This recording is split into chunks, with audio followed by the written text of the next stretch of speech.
Well, this is the 10th episode of the Shapin Grime Podcast, and with me I have a recluse, Yeah, man. You got me out. a man that doesn't really want to go outside and talk to you, but he's talking to me.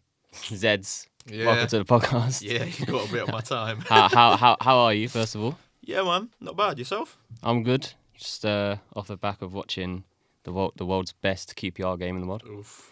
I do have a custom jacket on. Big up Grime and Grind. Got the I don't know if the camera saw that, but I hope it did.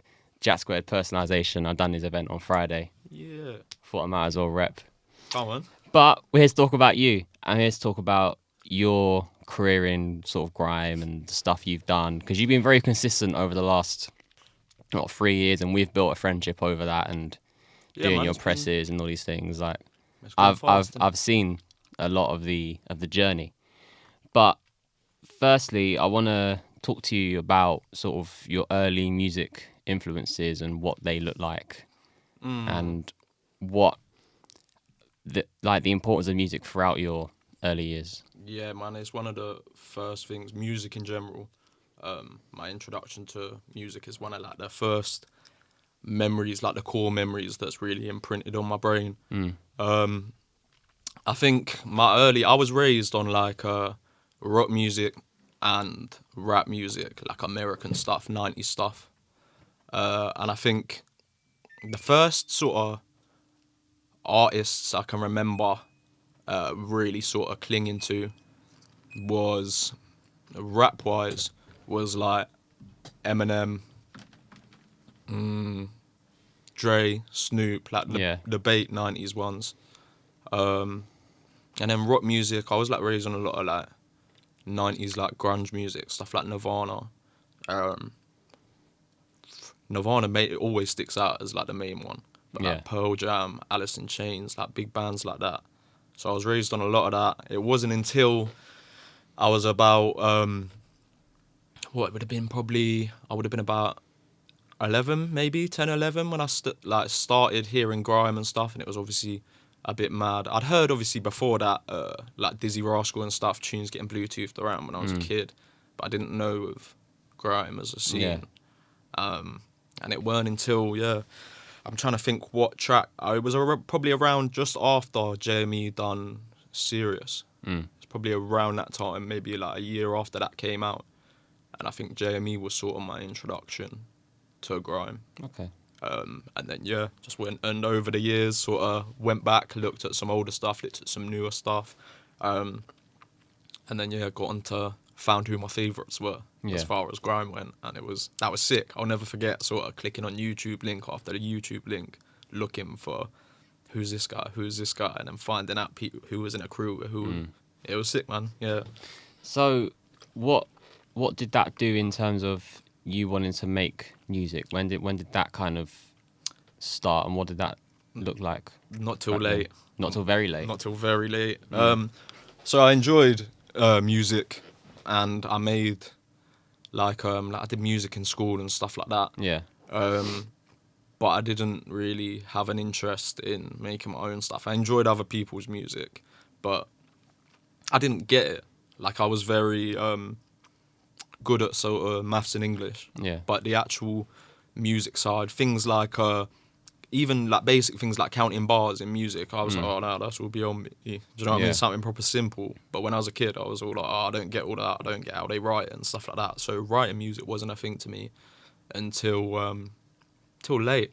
Probably late teens. I'd written a couple of bars. One of them spit them at a fucking party. But they weren't no fucking good. They were shit. And it weren't until, I don't know, I didn't start writing properly until I was 22? Yeah. I think. Probably 21, 22, around 2019. Okay. What's that now? 7 years, yeah. Been about 6.5 years since I wrote my first tune or whatever. Probably been about 4 years. I didn't record anything until, I was writing from 2019 until 2021. Yeah. Didn't record anything in that whole time, and then recorded 2022, and then obviously started putting stuff out the same year. Yeah. What was the first tune you put out again? Was it the Cammy? It was, the Blade Vision, the Cammy rhythm. Yeah. Yeah, I had a couple tunes there that I'd recorded before that one, like literally 2 or 3. Yeah. And I didn't know what I was doing about releasing. I didn't want to release anything until I had a bit of a backlog of stuff that I could dip into, so I wasn't just dropping something and then disappearing for fucking time. Yeah.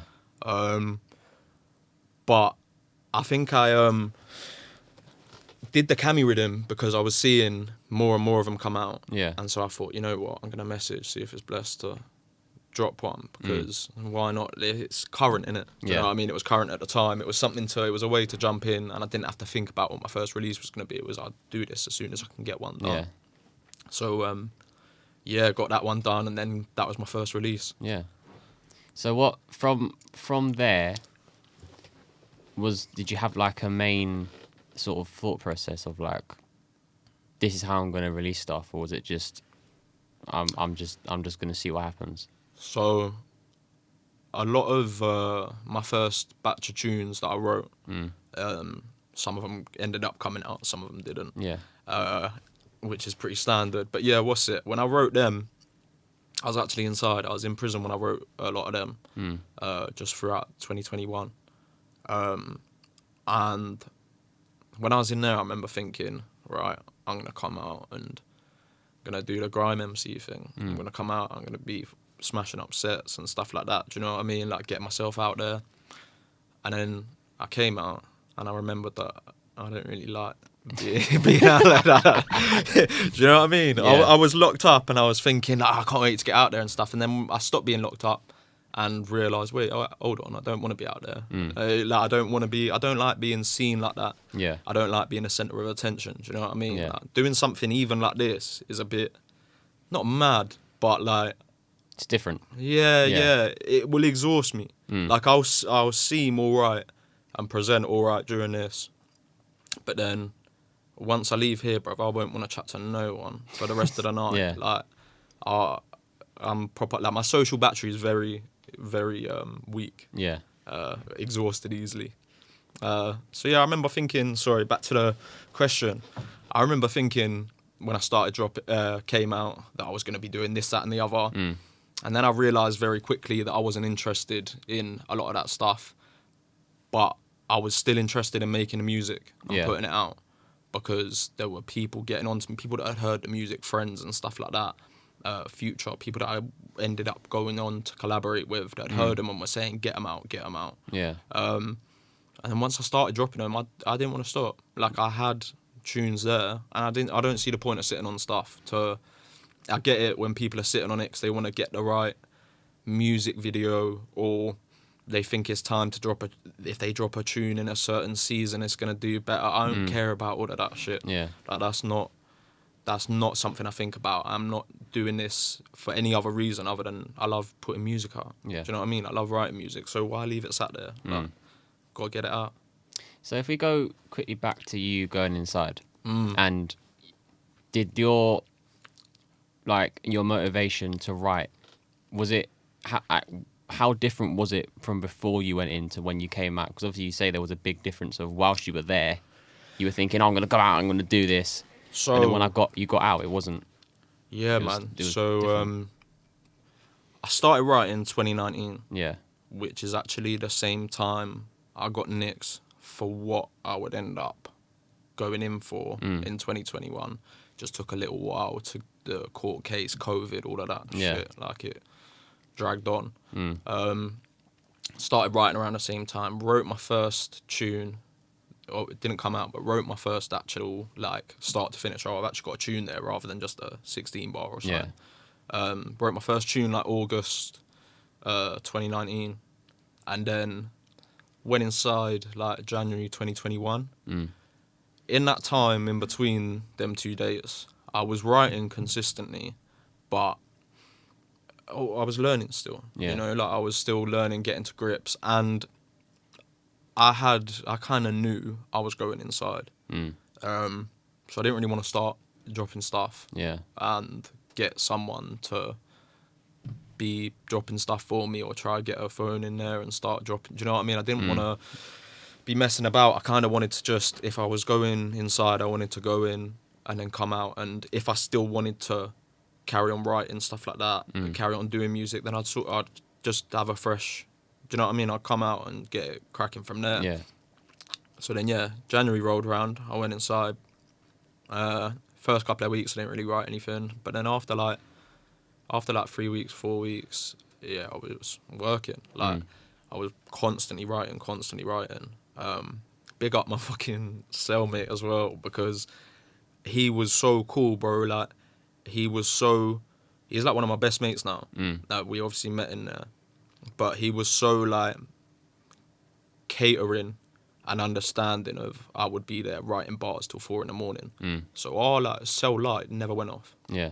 Like, literally never switched off. The light was on 24/7. And I'd be up till 4 a.m. He'd be sleeping with, like, a mask over his eyes. Do you know what I mean? So he could get to sleep. And I'll be up, like... And I wrote so much in there. And, some of it came out. Actually, I think only one of the tunes. I think I wrote something like almost 20 tunes when I was in there. I think one of them came out. What tune was it? Verse 1. Oh, okay. That was actually the first tune I wrote in, or second tune I wrote in there. I went into one prison first, like a reception prison, and then got moved moved down to a cat seat a little later. Yeah. And I wrote most of my stuff in the cat seat. But when I was in Winchester, I wrote verse 1 Okay. there. So what was that experience of writing, even if you didn't put that out or put like the majority of it out? What was that like? Yeah, when man. you look back on it now, how important do you think that was? Obviously, because it's not a good situation, you go into jail, but if you can turn it into, you can take a positive from it. You had so much of your writing experience there. I'm very conscious of saying, like, jail was a good time, because what the fuck, do you know what I mean? Yeah. Like, it was shit in the sense of you don't want to leave your family. Like, that's not something someone wants. However, in hindsight, like, it's always easier to look back at the past and not remember the bad stuff. You know what I'm saying? Like, and just remember what was good about it, because you're not living the bad stuff now. So you can remember sort of like with rose-tinted glasses when you look back to the past. But I had some great times in there. Like, I met some good people, people that I still chat to now. And writing-wise, like, I got to do a lot. Like, there's a lot I remember from that. I went in there, and writing-wise, before I went in, when I very first started writing, I was like, I'm trying to think how to put it. Looking at other MCs' bars, literally, when I was writing my first ever bars, I was looking at bars that I thought, or verses that I thought were sick. Yeah. And trying to replicate them, like, flow-wise, not to put out, but as like a training task. And I was doing that a lot, being able to get whatever up on YouTube. I remember the classic Fuck Radio set with like everyone on. I've watched or listened to that hour and a half, whatever it is, well over 100 times in full. Well over. Like, I can't explain it. Like, the whole hour or so had 20, 30 MCs. I could spit most of the bars along to it because I'd studied so much and started replicating things. There was a couple MCs in particular. Gets, Dot Rotten, and Criminal were three that I was really, like, sort of Devlin as well. Were some that I was really looking at and going, like, that, realising what I thought was sick, what they were doing rhymes-wise, like, schemes-wise, and then going, how can I do that with a different scheme, and putting my bars, working out how to put bars together. Went to jail, like, fast forward, I couldn't do that straight away. I didn't have, when I went in, I didn't have shit. There was no music to listen to. You know what I mean? So there was no, like, trying to be like, or trying to learn from other people. It was proper working out what I was doing. Like, what I was going to do as an MC. What I was going to do as someone who made music. And it was tough to learn at first, but it was good. It was a good sort of learning curve. You know, you've got to find out who you are. And what you talk about and what you... So, it was different, but it helped me leaps and bounds. Helped me leaps and bounds. A little later, I got, in my time there, probably about halfway through my sentence, halfway through 2021, got some CDs in there. And one of them was some, like, I want to say it was, I'm not sure, but I want to say it was Ministry of Sound, like, grime compilation. Oh, I think I heard another one. It's called, like, I think it was called It's Grime Time or something. Yeah. And it had, like, a colourful, like, comic book looking case. Yes, another one. Yeah. I got that. That was one of the first CDs I got. And because there was beats on there. Like, there was a few beats on there. And I could record. Like, I recorded a couple bits in there. Not professional sounding or nothing, but I recorded a couple little things in there. And so rather than the stock beats they had, which was like no grime, not even really much 140 at all, I could record over a couple like classic beats because I had them on CD now. Yeah. I'm trying to think what beats were on there. There was like a So Solid one, like it might have been Dilemma, and there was also, what's it? Is it the man, I've forgotten what one it was. It's one of the D double ones. It's one of the is it the one? I'm trying to think if it was the one produced by the Stay Fresh guy. What's his name? SX. SX. Yeah. I'm trying to think if it was that rhythm or another one. But there was a couple like classic beats on that CD. So as soon as I got them, I was like, right, cool. I could play them, like whack them in a CD player and have them sort of constantly going, and it made writing a lot easier.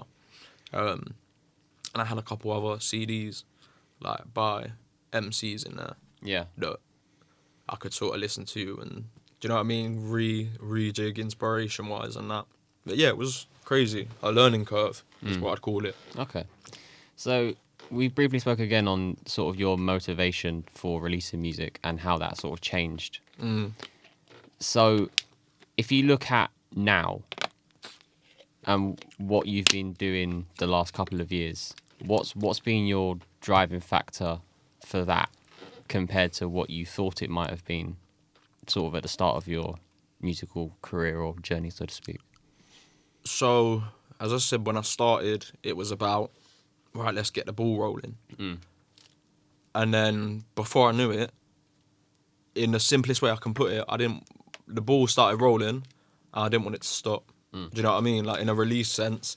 I think the longest I've gone, I'm not sure exactly, but I want to say the longest I've gone without releasing since, when was the first one? Like August 2022 was my first release, and I think the longest I've gone with nothing of mine or me featuring on, dropping or whatever is something like 2 to 3 months. Yeah.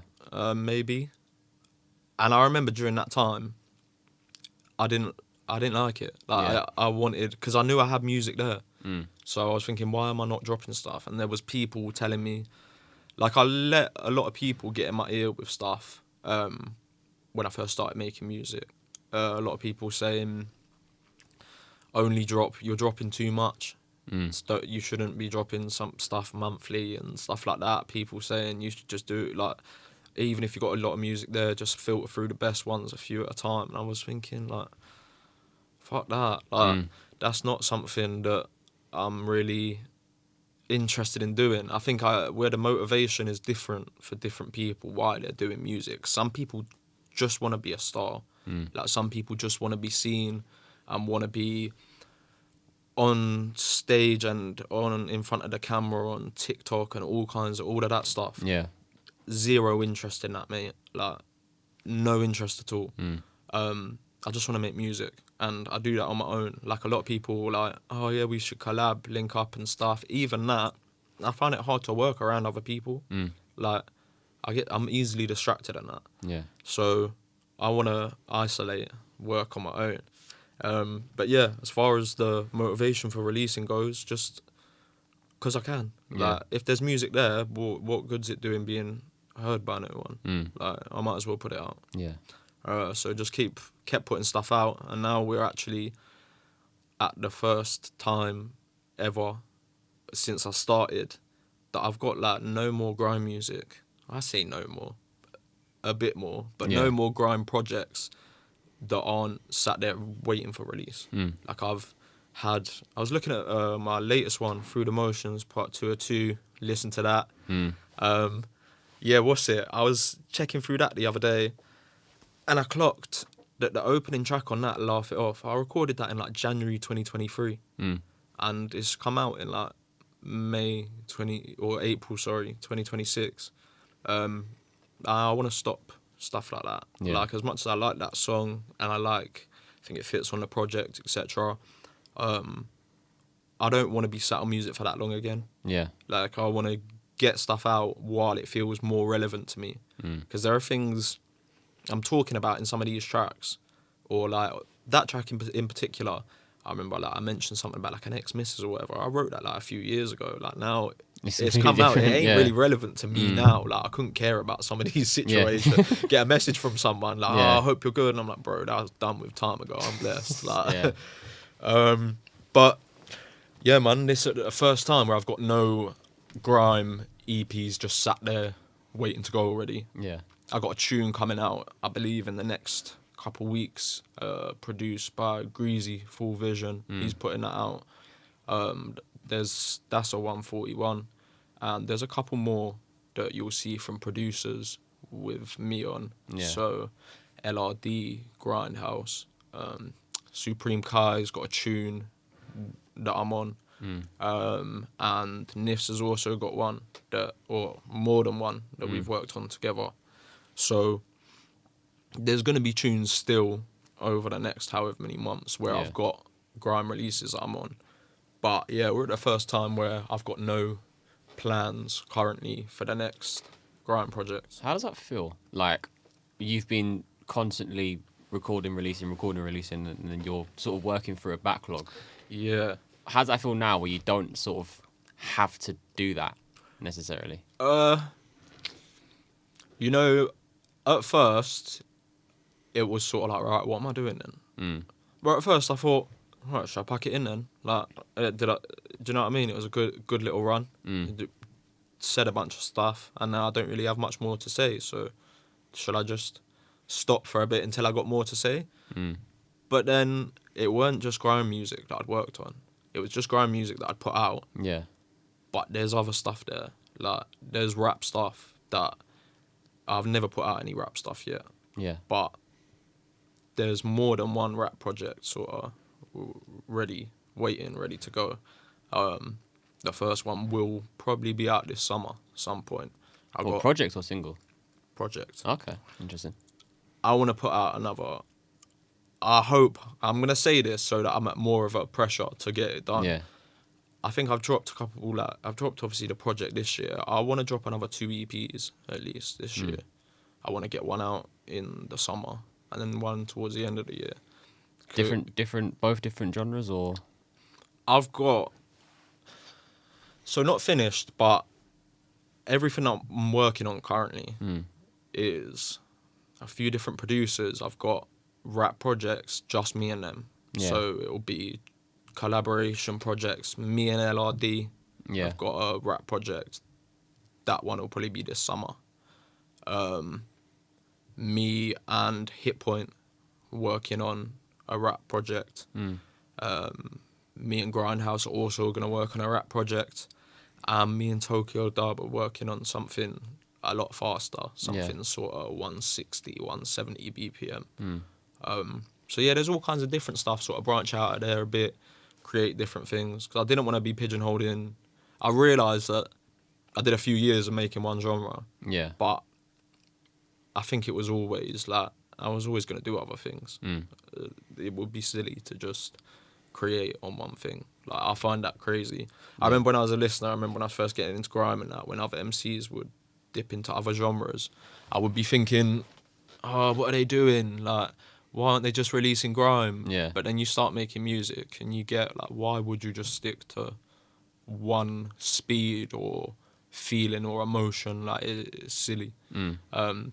So yeah, I got other stuff to be doing. And I reckon the chances are, whilst releasing the rap projects that I have planned, in the time that they come out, there's probably going to be more grime music there to release. Yeah. So it probably won't be too long.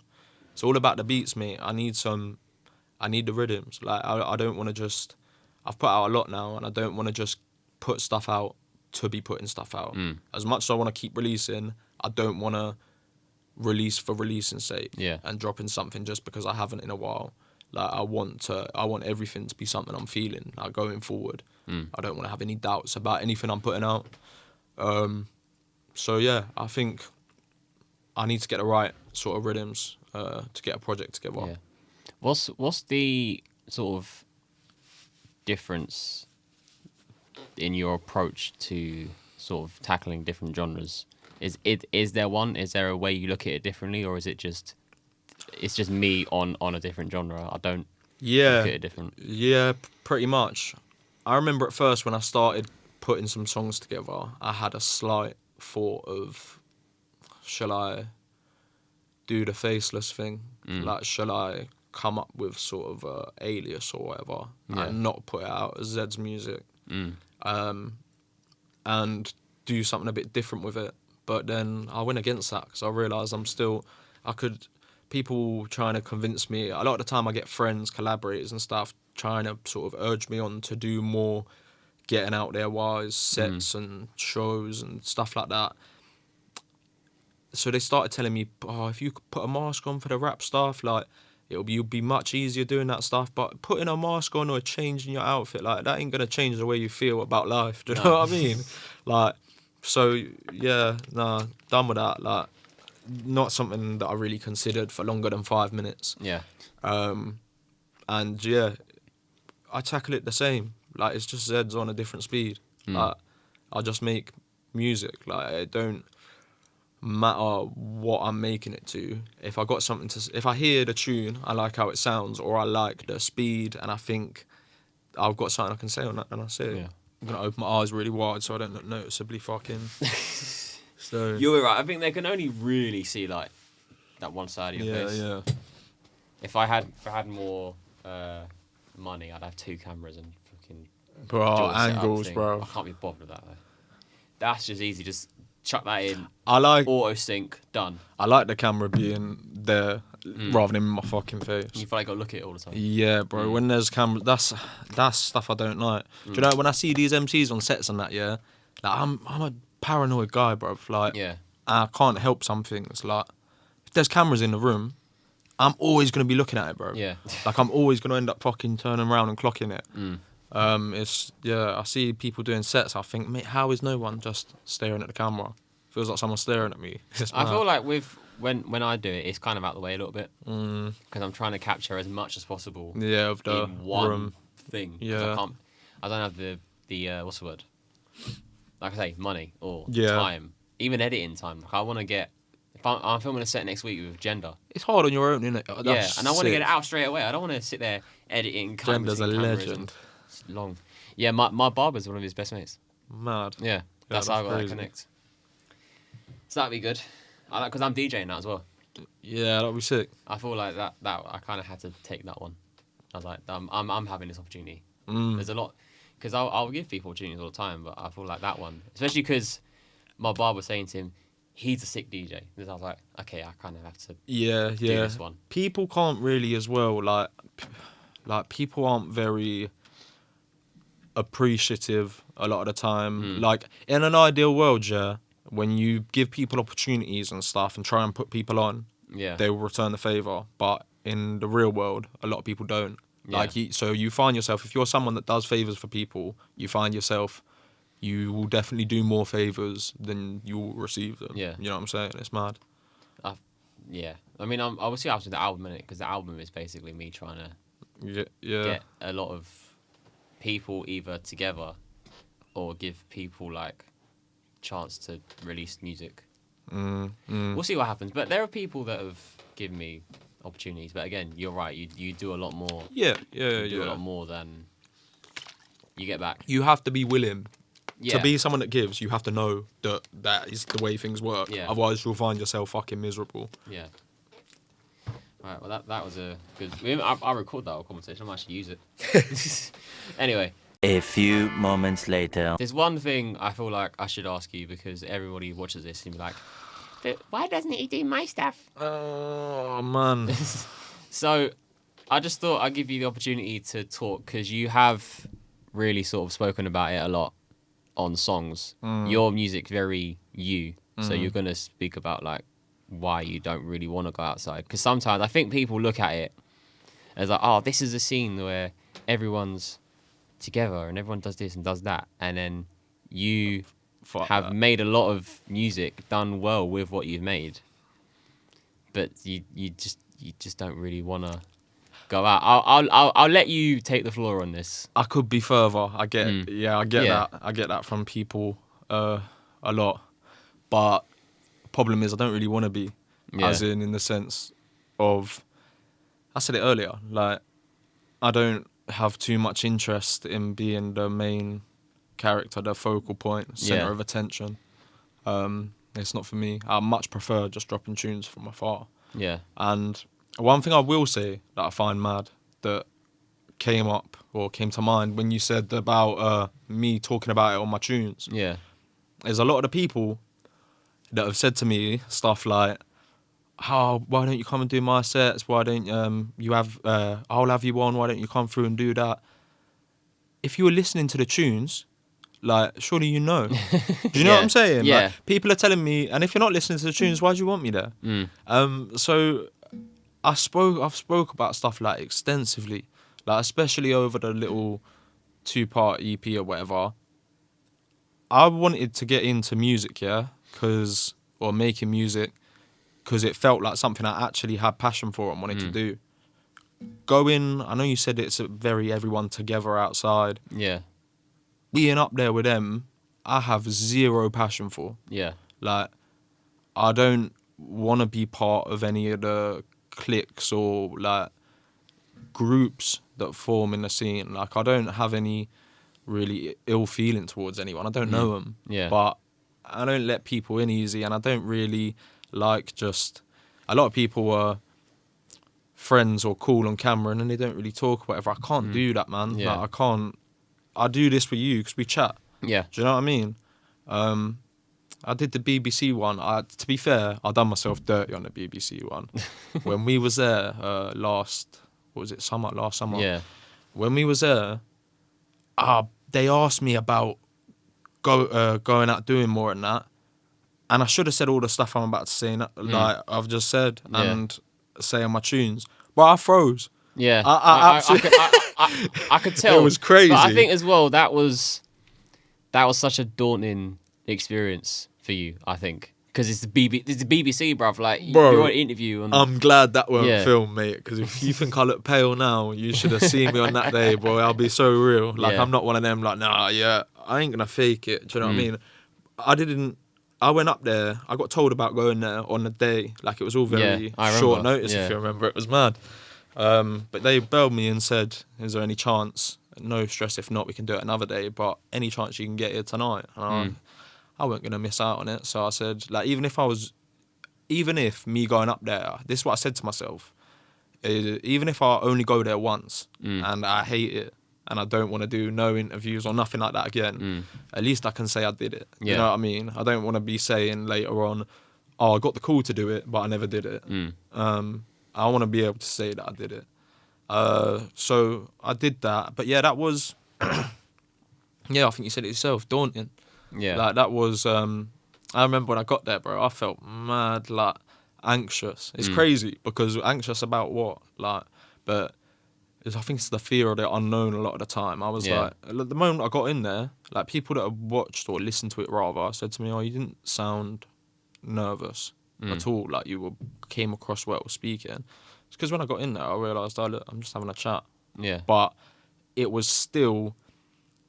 I think we just spoke about it earlier outside. I said about the concentration on little things like not swearing when I'm speaking. Yeah. Made me so sort of like different to a little unnatural the way I was speaking, because I was really focusing on what I was saying. Yeah. So I didn't want to slip up and accidentally swear, stuff like that.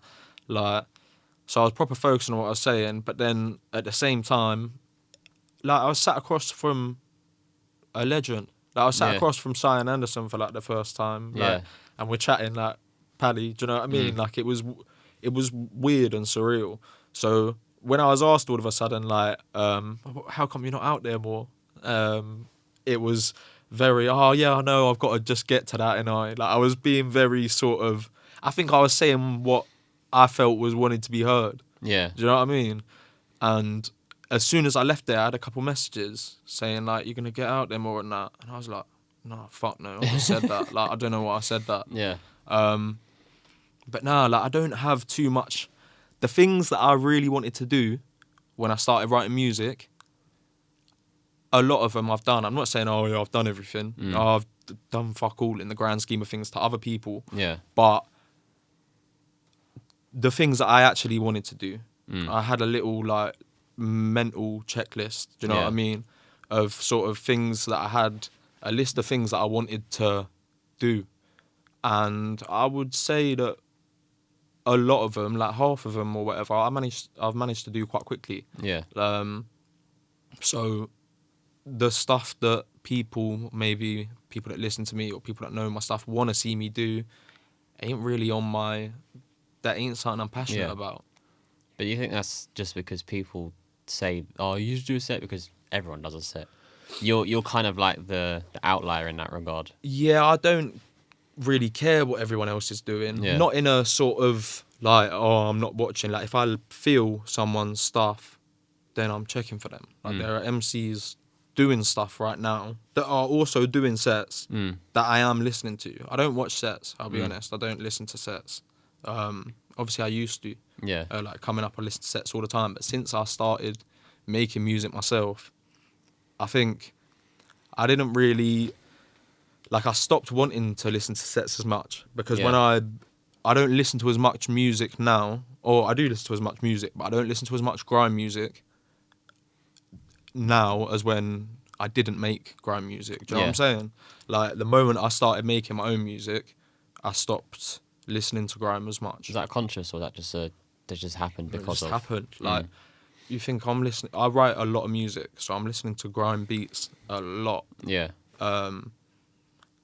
And I think some of the stuff that I rate and stuff changed. Yeah. Like some of the artists maybe that I listened to back in the day, I got a bit bored of, or they might have stopped dropping stuff.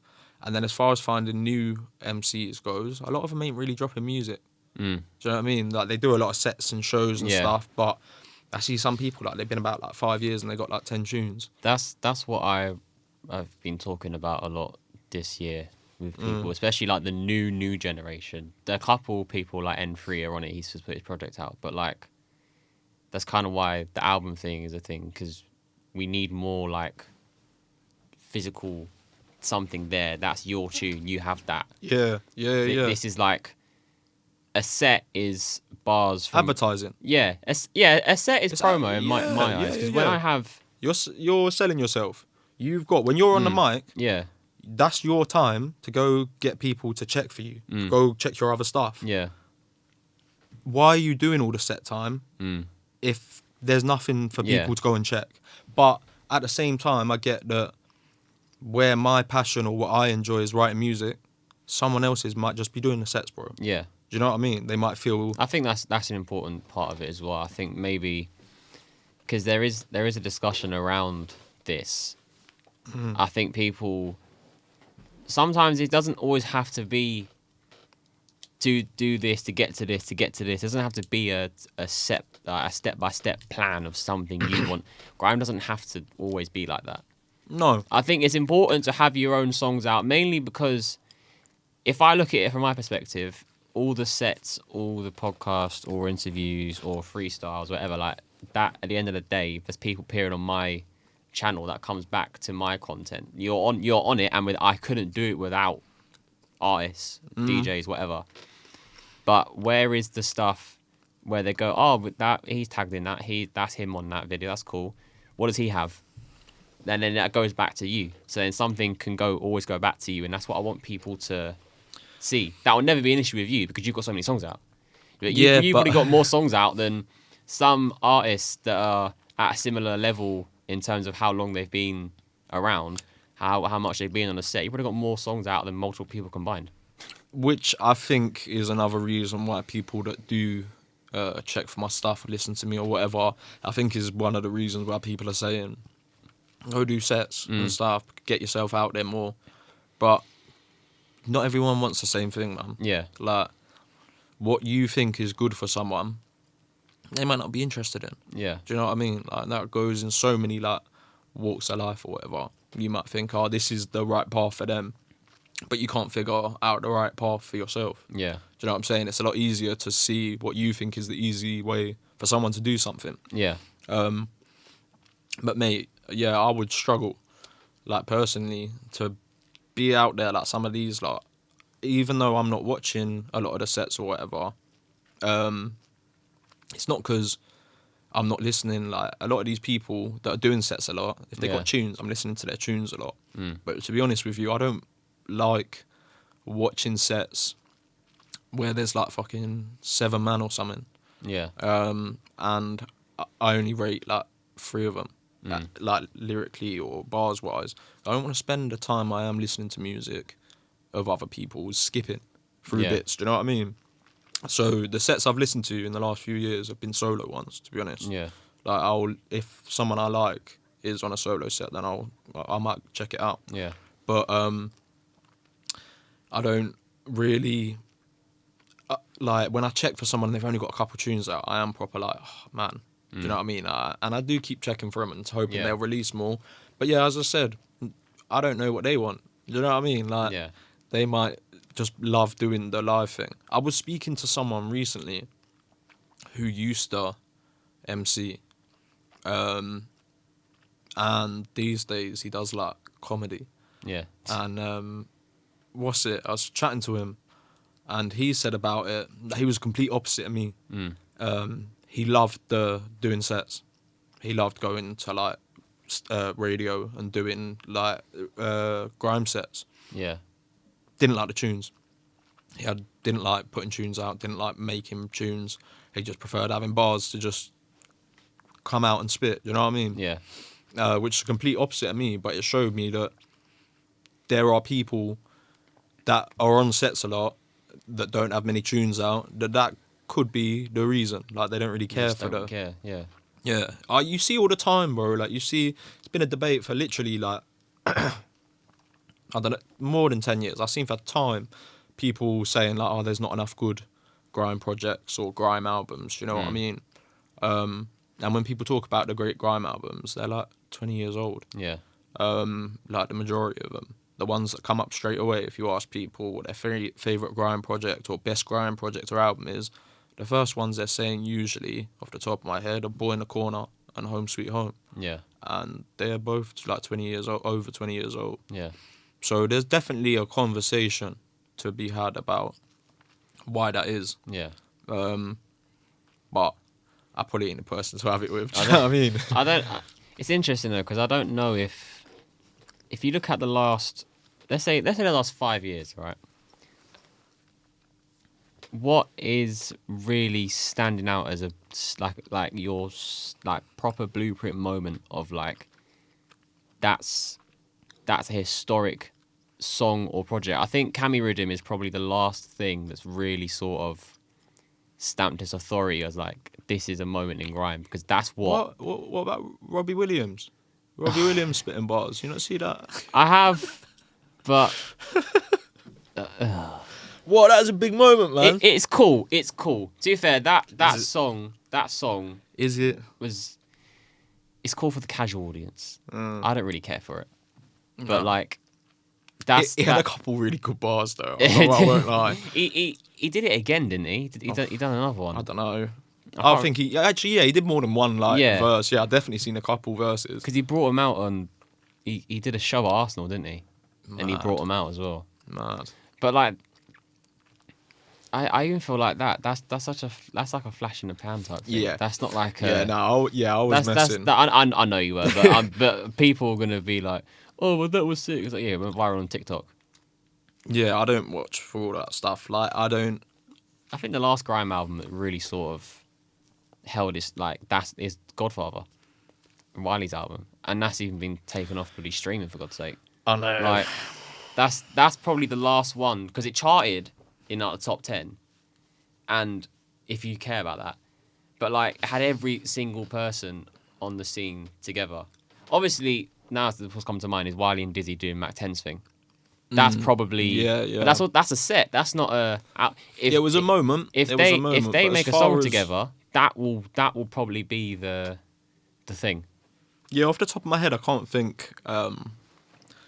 Since Cammy Rhythm, I can't think of anything that's really had that the sort of the ball rolling like that. Do you know what I Yeah. mean? Had for an extended period of time as well. Do you know what I mean? It wasn't something that people just spoke about for a week, like every other week something hard was coming out. Yeah. So that helped it a lot. But yeah, there's not. I don't know. I think music is the thing that stands the test of time. Like actual releases is the thing that stands the test of time, in my opinion. Yeah. Like, and some people will argue that in grime that it's more set based or whatever. But I personally think in music in general that to have actual projects and songs there that people go back to after time, there's gonna have more replayability, and people are gonna sort of take to it more. Yeah. A lot of people have whack songs in their playlist. Do you know what I mean? Like, people is quite accessible. Like, to have actual songs out is very accessible. Like, not everyone wants to go and watch a 45-minute set when they're listening to music or whatever. Yeah. So, yeah, I wish there would be more. I wish there was more moments of people making tracks and the tracks doing well. But a lot of people don't. I think they find now a lot of the success is in the TikTok and like viral sort of. I think it's an interesting thing that you have to sort of take into account is how different. I was say difficult. It's easy and difficult to get somewhere because it's easy to build up something, but it's difficult to sustain it and master it and stay there with how just short attention spans and how quick everything moves. The way people take stuff in is different, innit? Now to like the majority of people, and a lot of sort of, I don't know what the term is, casual listeners or whatever. Yeah. Like, not everyone. It took me ages to learn or to realize that not everyone is as into music in general as you are. I struggle with that as well. To me, bro. I struggle with it. Fucking mental to me. Yeah, that was baffling, bro. It took me so long to realise that. Like, some people just don't care for it. They like to hit, if something's on that is sonically pleasing to them, they're like, oh yeah, that's all right. But they won't go and check for that artist after. Like, they don't. Yeah. Do you know what I mean? They don't have favourite artists. Some people. It's mad to me. But I think that sort of realisation, bro, I fucking forgot what I was saying completely. You were saying about people not actually like casual listeners. Oh yeah, sorry, yeah. They don't.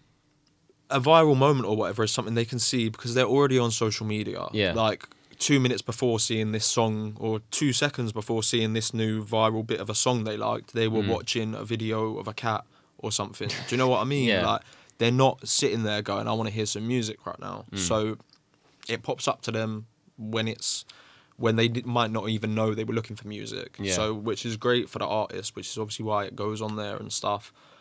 But a lot of them aren't checking for the tunes. So maybe that, in some sense, is why these people that put like a lot of social media content out, but not music, maybe it's because a lot of they feel it don't get checked for enough. Yeah. I think a lot of people see the numbers they might get on, if they've had a viral moment or whatever on Instagram or TikTok or whatever, I think they might think, I think when they see their numbers when the song comes out, they're disappointed. Yeah. Do you know what I mean? They might have had higher expectations for the reach or whatever for people that are actually sticking it in playlists and replaying it.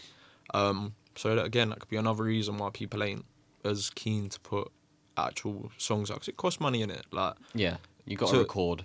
Yeah, if you're doing it right, and Mix you're it. paying producers and do you know what I mean? Like, yeah, it adds up in it to make music. Yeah. Unless you've got a set up for yourself at your yard or whatever, and you can do all of that stuff yourself, cost money to put together. But it's a lot of people don't think it's worth the, like, if their passion or they ain't too fussed about getting tunes out, and they think, why bother? Like, why put the money into it, etc. Which is another reason why that's the reason I don't do videos, really. I don't watch them. So why am I gonna put money? Because I think to make a good video and stuff that looks proper, you got to put money into it. You got to put money into it. And I know I get people all the time messaging, oh, we can do videos for cheap and stuff. It's really good quality. But no, if I was going to do it, I'd be going all out with it. Yeah. Do you know what I mean? I'd want to put something into it. But I don't watch them. So I don't think many people do. I think it's people just watch the short of the video. I was going to say, and not watch the actual video. It feels these days as if people are making videos just so that they can make loads of clips from it. Yeah. To put on social media. Yeah. Which is mental. Like I'm not listening to music through social media. Yeah. Really, personally. I know obviously a lot of people do, casual listeners or whatever, but in most of my spare time, I'm listening to music. Yeah. So if I'm scrolling social media, it's not for music. Yeah. Like, I'm doing it to see funny shit or something. Do you know what I mean? Like, but yeah, I don't know, it's a weird one. Yeah. I think we'll close the podcast with talking about the EP you've just put out.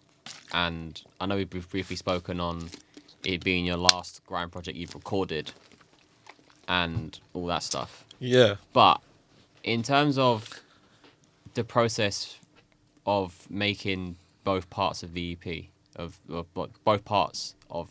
You know what I'm trying to say. Mm-hmm. But how did that idea come about, and how do you think you've executed it compared to your original idea? And how do you think that process has gone? Part one was a breeze, mate. Yeah. Like, the creation of part one. So the original idea, at the very, like, sort of inception of it, was an album. Was just, the Through the Motions album, just part one and part two all on one. Yeah. And then for part of the reasons, like, part of it was for the reasons we just spoke about, people's attention spans and stuff like that. Yeah. I wanted it more short form. Like, I thought it would be better to release 2 20-odd minute projects than one 40-odd minute project for sort of accessibility. Do you know what I mean? To people that might just stumble upon the release. So that was... at first, it was a bit... When I made the decision to then go to 2 different EPs, like 2 parts, it was about, at first, sort of which tracks... I made the part one first, and I went, which tracks do I definitely want together from this? Like, which ones are going to... If I made it as a full album, which ones did I know were going to run into each, like, one after the next tracks on it? And some of them were sort of non-negotiable for me. Like, they had to be that track after the other. Because that's just how I had it in my head. And I felt like it sounded and led in properly. So... Part one, putting that together, was so easy compared to part two, for many reasons. But yeah, the main reasons being, part one, I had a lot of the songs there already because it was planned to be an album at first. Yeah. So I only had a few more tracks to get done for the album. It just so happened that when I was putting them together, part one had most of them that I'd already recorded. Yeah. So it was ready to put out very quickly. And then there was still, when I put part one out, there was probably 4 tracks out of 7 from part two already recorded. Yeah. And I had to get three more together for part two. And then that was just a pain, bro. Like, that was, several things happened that made tracks difficult to put together. So, yeah. Yeah, mad situation. We both know what we're talking about. Crazy. One of the tracks obviously had someone featuring on it. Had to change that. Yeah. Make the track on my own.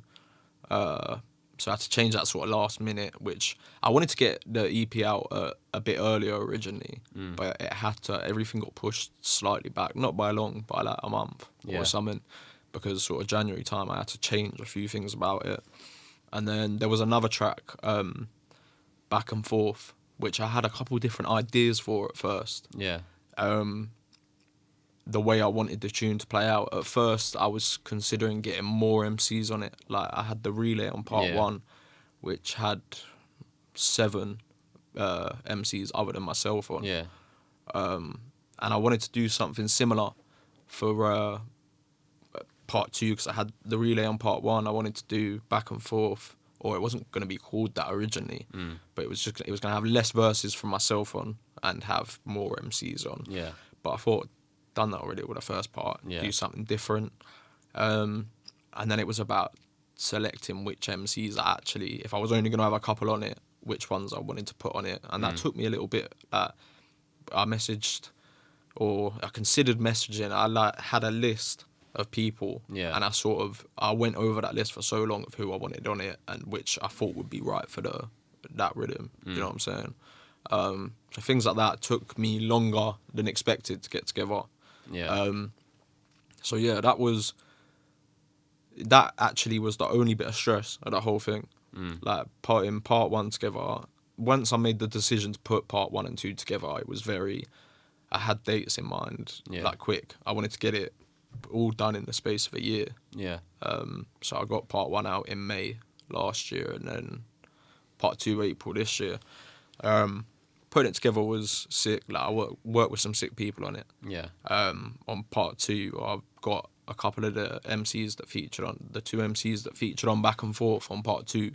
Obviously featured on part 1 as well. Yeah. That's Nifs and Supreme Kai, and both of them are the 2 MCs in particular that of current people that are going in and doing stuff. They're 2 of the people that I listen to the most. Yeah. So to get them on there is cool. And they're 2 people I actually chat to. I don't chat to too many people in the scene. There's not too many that I message and sort of chat about life with or whatever. It's more just collaborative about music. But Nifs and Kai are 2 that I actually proper get on with well. Yeah. So it's cool to work with them, cool to have on always. So if you look back on everything to this point, and obviously you've spoken about what you've got going forward, but is there anything you would have done differently? Is there anything you think, okay, I could have done that better, or do you just think, this in the past, I need to just keep moving forward? Yeah, I would. This is like not controversial, but like I've said this to a couple of people that listen to my stuff before. I would get rid of my first EP. Like the first EP I released, I would not release that. You know what I mean? Like I would just get rid the monologue EP. Yeah. It had a couple it has songs on there I like, but it has a couple songs on there that I would not listen to myself. Like again, because I'm not a fan. And when I listen to it, now that I've made stuff that I prefer to that, I hear it and I'm like, oh fuck no. Do you not think though that that's like just part of your journey, so to speak? Yeah, but I was conscious for a while of when I first started writing of let's not release anything until I feel like I'm good enough to warrant going to the studio and releasing stuff. Yeah. And I kind of wish I waited just a little bit longer. Yeah. Do you know what I mean? Like when I got my first sort of load of tunes done in the studio when I came out of jail, I wish that I maybe like waited a little longer and then some of them because I've got like probably 15, 20 tunes recorded, mixed and mastered that will never see the light of day already. Yeah. I think I wish maybe a couple of tracks that did come out. That's the one thing. That's the one thing I would change. Not just the monologue EP, because there's a couple of tracks after that that came out as singles and weren't on projects that I wish I just got rid of. Is that just a quality control thing? Your mindset's different now. Yeah. See, sometimes I hear stuff that I've said and I'm like mindset-wise is different, and I hear it and I think, that's mad that I said that. Do you know what I mean? Yeah. Like, I don't even feel like that now. So, but that there is definitely just growing in it. Like that's natural to hear stuff you said or see stuff you did back in the day and go and like sort of cringe. That's natural. But yeah, there's tracks that I always wanted to make stuff I liked. Yeah. Like, so I wanted to work on beats that I would listen to if another MC was on them. Do you know what I mean? Always wanted to make stuff I liked.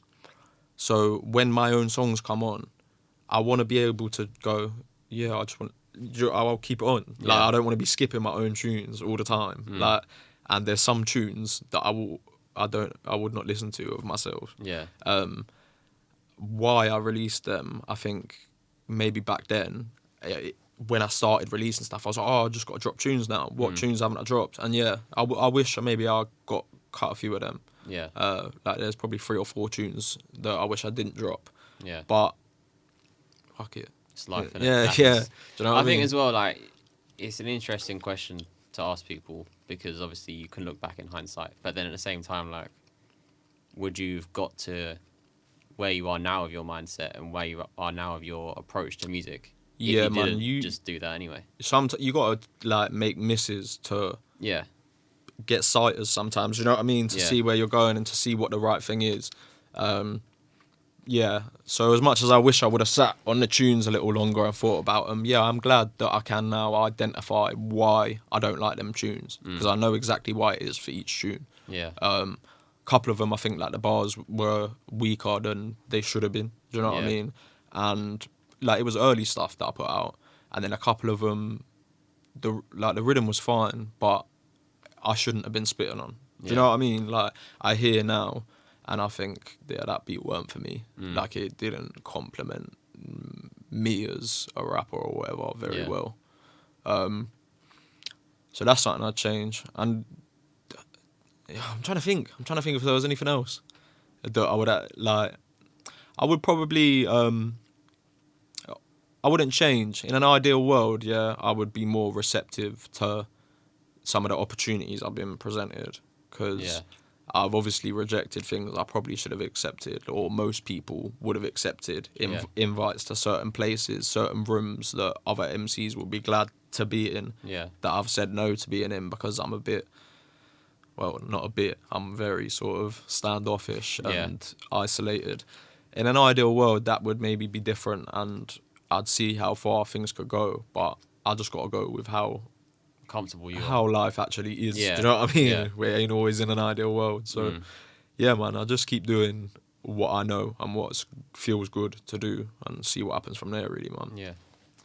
Well, that was entertaining. That I enjoyed because it's weird when you're talking to someone like we're just friends outside of this anyway. Yeah, And yeah. To be honest, like I've asked you these questions just in random texts I, before anyway. I was worried that it was gonna be like rehashing. I was gonna have to think of what did I say when I was chatting to you before? But no, it's just how you feel, innit? Yeah, exactly. Do Yeah. you know what I mean? Some of the things I might have said to you in messages in the last couple of years might not be how I feel now. A lot of it stayed the same, but some of it's changed. When I first started, I didn't really have much interest in collabing with other MCs. I remember this conversation. I was like, bruv, you should do this feature, that feature. You were like, I can't be bothered.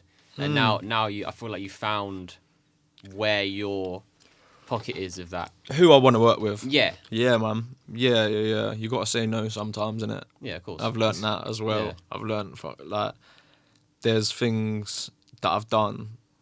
Yeah, like I said, with tunes. There's tunes I've done that I wish I didn't do. Yeah. But there's people that I have come across that, and it all started with that, for me, the Fatality rhythm. Yeah. When LRD done that, got chatting to him and looking at some of the other MCs that I weren't familiar with that did their own versions of that tune. That helped me find a couple of people that I wanted to work with. Yeah. I might be wrong, but I think that's how I found Supreme Kai. I think that's how I first stumbled upon his he stuff. Did do one, Yeah.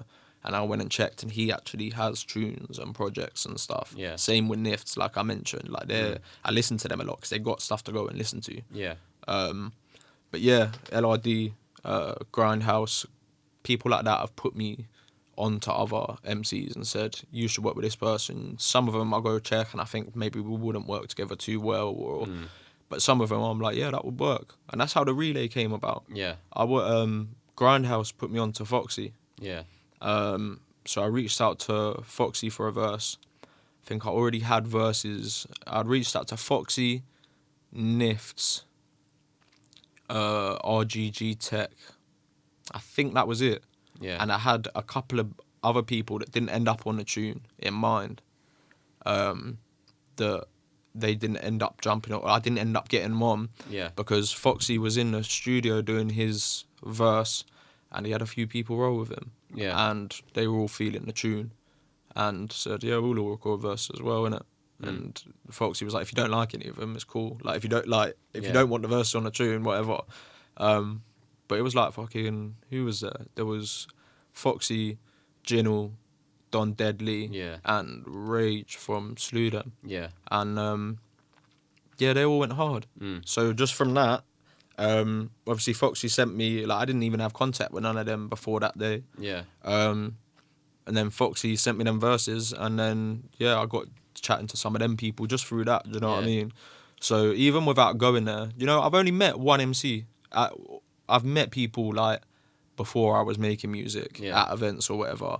But since I started making music, I've only met one of the MCs that I've worked with. Yeah. That was, you was there actually. That's Jinnel, wasn't Yeah, it? yeah. Because I remember you just put the, I think did you just put that tune out? It was out at midnight. Yeah. And we met that night. Yeah, Jinnel came and like, get out of nowhere. I was like, oh, Jack is here. And I'm like, oh, Jinnel, Zedz is here. Yeah. That was the first time. That's the only time I met him. But yeah, cool guy, man. I remember saying to him, I was like, oh, it's good. That tune's out at midnight, bro. Like, I think we went in. It was at the Chip thing. Grime Saviours. Yeah. So I went to that, and then I caught him again on the way out of there. And but I think it just hit midnight. I was like, the tune's out, bro. Yeah. But yeah, man. That was the only time I met any of the MCs. Producers-wise, I not met none of them. Yeah. Again, I've had people say to me, like, come out and come, like, I've got a setup, come record at mine, produce or whatever. Yeah. And I ain't really on it, bro. Like, I've got, do you know what I mean? How I've done my thing, I'm definitely a creature of habit in it. Yeah. And how I've worked, like, writing on my own and recording where I record and stuff, working on my own is how things have worked out for me. I like doing it like that. Yeah. I said earlier, I'm easily distracted. So when MCs or whatever want to ask me, come through studio, we'll write something together.